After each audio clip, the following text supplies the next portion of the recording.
Tipo, Uhum. não tem como, fala aí, Lucas, né? Quando entra no jiu-jitsu, Tem jeito, quando cara. você coloca o palio tocando pela primeira vez, Cara, muda a vida. é assim, um bom professor de jiu-jitsu, uma boa aula de introdução, não tem jeito, cara.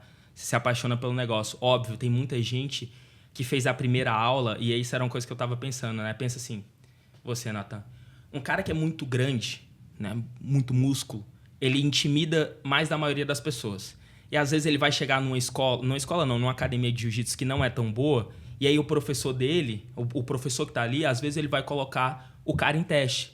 E aí o faixa azul da academia vai lá e machuca esse cara que tá começando agora, que nem tem capacidades físicas para suportar uma posição como uma chave de braço. E aí esse cara fica frustrado. Com o jiu-jitsu tem muito caso como esse. Mas agora, se o cara vai numa escola legal, que as pessoas cuidam dele, que as pessoas entendem o processo dele, cara, isso é perfeito, velho. Que é uma metodologia. Com Exatamente, certeza, não tem como não se apaixonar. Não tem como não se apaixonar. Porque a ideia realmente é essa, e a gente fez essa transição, né? Que é antigamente, o aluno de jiu-jitsu ele era um discípulo. E aí, tudo que o professor falava para esse cara tinha que fazer. A gente fez essa transição, essa virada de chave. Hoje em dia, o aluno de jiu-jitsu ele é um cliente.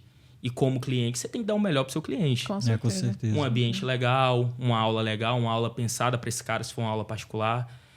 Um ambiente onde ele não vai se machucar. E isso é uma coisa que eu levo até para competição.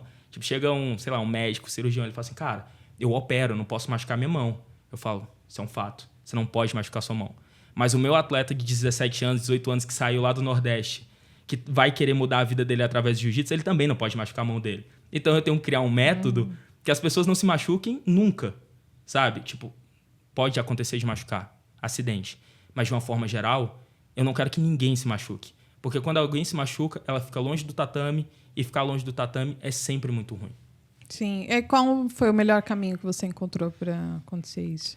Depende do que a gente está falando. Se for competição, descanso. Então, se eu entendo que meu atleta está muito cansado, ou se eu entendo que meu grupo, de uma forma geral, ele está muito cansado, eu tiro o pé. Eu tiro o pé e eu faço muito específico também. Às vezes eu dou o dia off. Tipo, por exemplo, hoje é uma quarta-feira, né? Sim. Se a semana foi muito pesada, a gente está 3 semanas treinando, a semana foi muito pesada e hoje eu senti que ninguém está produzindo mais nada, não é amanhã que eles vão produzir. Amanhã eles precisam descansar. E aí na sexta-feira a gente volta um pouquinho melhor. Outra coisa que a gente usa muito também ali no Dream Art é a semana de taper, que é a cada 4 semanas, né? 3 semanas são de treinos muito fortes e a 4ª semana a gente baixa pela metade o volume dos treinos.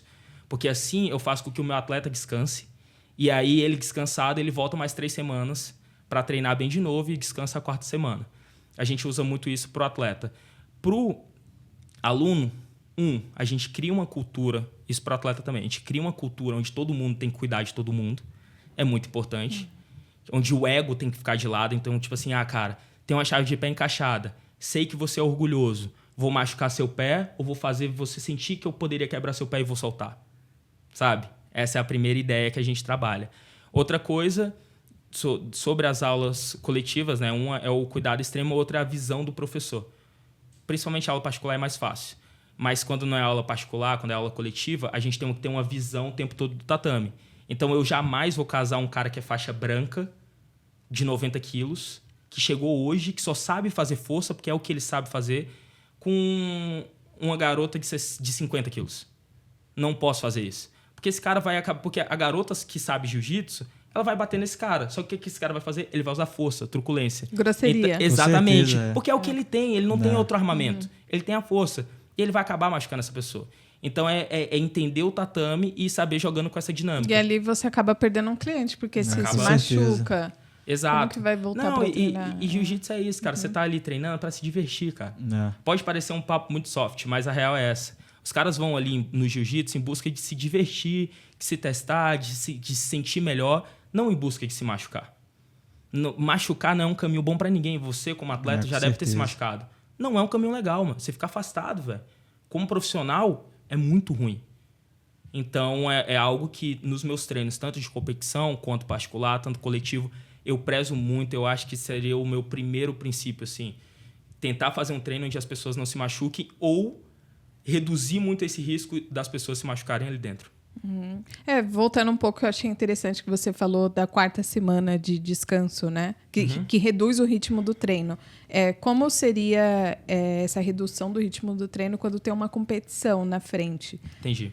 Que é o objetivo do time. Tá. Qual entraria a semana ali? Pré-competição? Seria do descanso? Ou seria treino mais intenso? Como que vocês fazem? Entendi. Só pra gente contextualizar, tá? Eu, Lucas, acredito que o esporte ele evolui junto com a ciência. Minha opinião. O que eu acredito, a minha visão.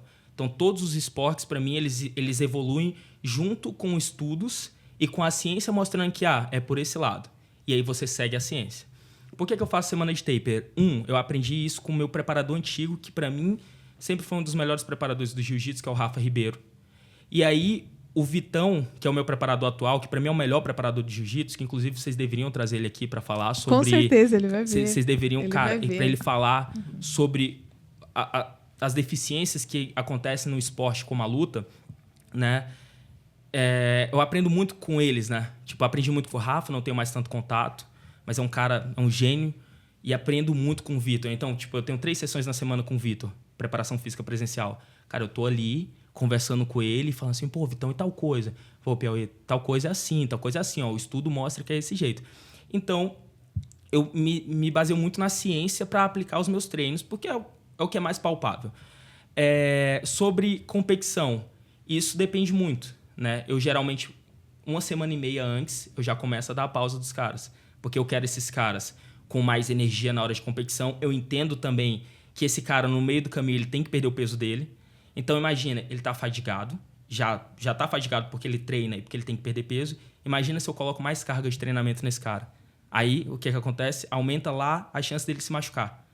Então, o que eu faço? Eu tiro. Se for peso muito extremo, tipo galo, aí, cara, você tem que cuidar ainda mais. Mas, geralmente, pré-competição, a gente começa já a tirar o pé 1 semana e meia. Porque aí eu dou tempo do meu atleta perder peso, ao mesmo tempo dar uma descansada no corpo. Porque o ideal é isso, cara. O ideal é o Nathan chegar na competição 0. Eu não sei se ainda faz isso, mas o Nathan, ele falava que geralmente descansava 2 dias antes da competição, porque ele fala assim, cara, eu gosto de chegar a 0. É isso. Competição você não tem que lutar cansado. Se tiver machucado, infelizmente teve um problema no processo, mas a competição também. Você tem que estar o mais próximo de 100% possível. É isso que eu busco levar para os meus atletas. E eu acho que o grande mérito do Mundial desse ano do Dream Art foi a gente ter levado quase 100% dos atletas 100%, assim, 0, sem lesão. Isso foi, eu acho, que o grande mérito. E foi a parte mais difícil, realmente, de conseguir fazer os treinos e ainda assim deixar os caras zerados, assim. E teve o Roberto alunos, assim, às vezes sempre acontece na Pormal, né? De contestar, mas por que isso e tal? 1 semana e pouca parou. Eu sempre, às vezes, vim de outra escola que tem que ser guerra até no dia, um dia antes e tal. Pô, como é que eu vou chegar bem pra ser campeão? Porque tem um monte de pessoas ainda que tem essa mentalidade, né? Sim. Tipo, às vezes acredita que me matar pra poder, auto-merecimento pra poder chegar lá e ser campeão e tal. Porque se eu não estiver fazendo isso, então... Fica até, tipo assim, a galera psicologicamente fica abalado. Psicológico fraco. Exato. E tal. Ele fala, caraca, o cara tá se matando na outra academia e tal. Então, Nathan, o que eu sinto, cara? É uma coisa que o Gabriel Figueiredo falava muito. No início, é difícil você mudar uma cultura, até que você mostre o resultado. Então, depois que você começa a mostrar o resultado, as pessoas param de te questionar. Então, no início, é real, mano. No início, o cara fala assim, não, velho, mas, porra, eu tinha que estar fazendo 10 de 10, cara, pra lutar, não sei o quê. Não, calma aí, mano, mas sua luta não é de 5 minutos, por que você tá fazendo rolas de 10? Você não tem um exemplo, né? Você tem uma luta casada de 7 minutos.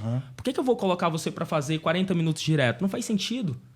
Eu tenho que fazer você ser o melhor. Quer mais água? Eu quero. Obrigado. Também, por favor. Eu tenho que fazer você ser o melhor em 7 minutos. É isso. E aí você vai cada vez mais. Mas eu sinto isso mesmo. Tipo assim, às vezes os caras falam assim, caralho, eu acho que se eu não me matar, eu não tenho tanto merecimento. Não é bem assim. E aí você vai provando pros caras com resultado. Né? Que nada fala mais alto que o resultado. Não, com certeza. Que aí, tipo assim, não, velho. Fica tranquilo que tá tudo certo, tá tudo sob controle aqui com a gente. Que eu mesmo também já testei diversas formas de chegar numa certa competição. Tipo assim, me matando, cheguei super desgastadíssimo e fiz isso aí, descansei, tipo assim, 2 dias. Hoje eu descanso 1 dia pra mim é o suficiente. E tipo assim, o resultado é outro, nesse compara. É outro, cara. Você tem que descansar. Porque a gente não tem que chegar na competição, tipo assim, cansado. Caraca, acordei exausto. Tem que acordar com vontade de fazer muita força. Ir pra guerra, né? É isso. Tô bem, É isso. Cara, biologicamente, como é que o músculo cresce? Você quebra o músculo, você descansa e só depois que você descansa, o músculo cresce. É assim. Com certeza. Sabe? Então, tipo, o descanso, cara, é uma parte primordial para qualquer pessoa, independente se ela é atleta ou não. Então, você vê, tipo assim, cara, o cara que trabalha em escritório, pô, se ele não dorme direito, cara, você vê o cara, ele vira um zumbi, cara. Tem que descansar, cara. Descansar é uma parte muito importante do treino. E se as pessoas levassem a sério isso, elas se machucariam muito menos. Muito menos. Tanto os treinadores quanto os atletas. Os dois. Se eles levassem a sério a parte do descanso, e você vê que cada vez mais as pessoas estão indo para esse lado, que é fisioterapia. Então, as pessoas estão fazendo mais fisioterapia durante a semana, reduzindo o treino. Então, pô, velho, hoje eu tô muito cansado.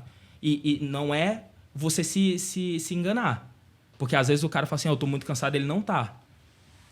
É o cara realmente, cara, eu tô exausto. Tá, se você tá exausto, mano, não tem mais nada que eu possa tirar de você. Vai descansar, que esse é o seu treino hoje.